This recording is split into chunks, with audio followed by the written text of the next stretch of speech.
బీపీలు ఎక్కువ తెచ్చుకోకండి, షుగర్లు తెచ్చుకోకండి, ఏమండి అవన్నీ మానని చెప్తూ ఉంటారు. సరే, ఇక్కడ ఉన్న మాట చూడండి 8:3లో, ఏ ఆహారం వలననే కాక, అంటే ఆహారం కూడా తినాలి. ఇది మరి మనలో కొంతమంది ఉంటారు, ఆహారం వద్దన్నాడు అంటారు. ఆహారం వద్దని చెప్పడం లేదు అక్కడ. మంచి ఆహారం భుజించాలి, మంచి ఆహారమును భుజించాలి. ప్రతిసారి ఒకే సమయానికి భుజించాలి. అది కొన్ని ఆరోగ్యాలు ఉన్నాయి. ప్రతిసారి ఒకే సమయానికి భుజించాలి, మంచి ఆహారం భుజించాలి. ఈ రోజున మనం తినే భోజనాలు కూడా చాలా రసాయనాలతో కూడి ఉంటున్నాయి, కెమికల్స్తో ఉంటున్నాయి. వాటి విషయంలో శ్రద్ధ వహించాలి.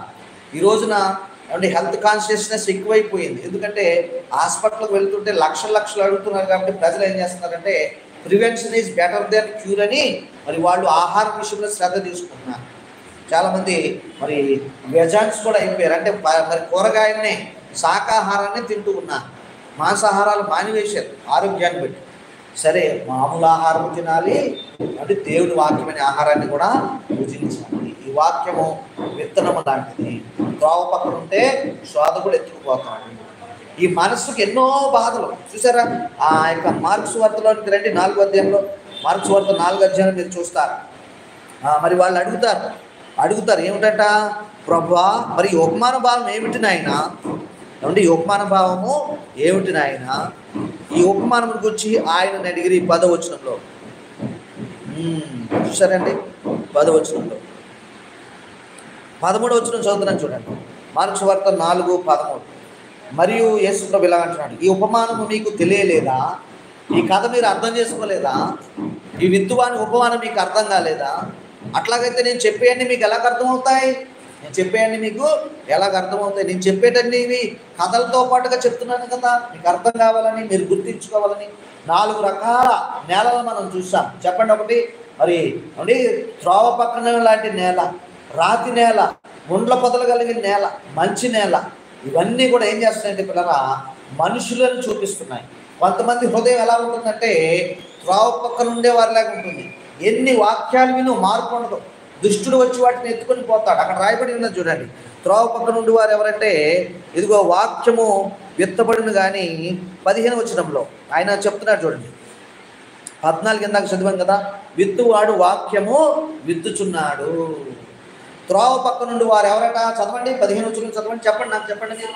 త్రోవ పక్క నుండి వారు ఎవరనగా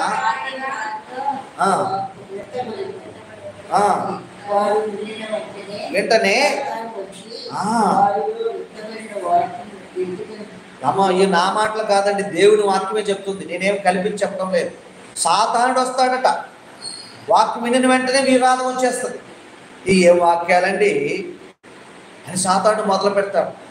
నా గురించే చెప్పాడండి, దీనికి వాక్యం చెప్పడం రాదండి. మనం ముందే చెప్పుకున్నాం, వాక్యం అనేది లేక విత్తనం అనేది ఎవడు విత్తినా మొక్క వస్తుంది.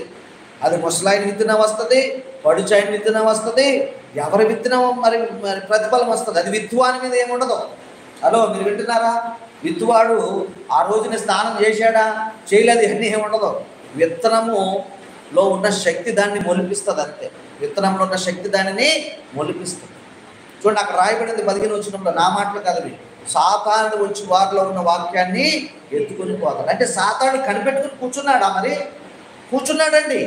చర్చిలోనే గొడవలన్నీ ఉంటాయి. ఓ పాస్టర్ గారు కానుకలు అడుగుతున్నాడు, ఓ పాస్టర్ గారు టైంకి రమ్మంటున్నాడు, ఓ పాస్టర్ గారు ఇంకో మందిరం తొడవమంటున్నాడు. ఇవన్నీ సాతానుడు కల్పించేవి.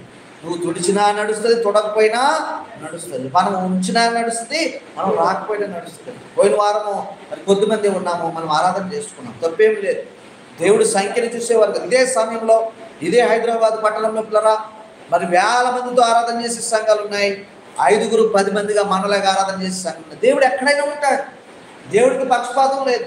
అలాగైతే ఆ ఎక్కువ మంది ఉన్న వాళ్ళకి ఎక్కువ కృప ఇవ్వాలి, మనకు తక్కువ కృప. అలాగ చేయడు దేవుడు. అలాగ చేయడు కాకనే మనం ముందుకు వెళుతున్నాము.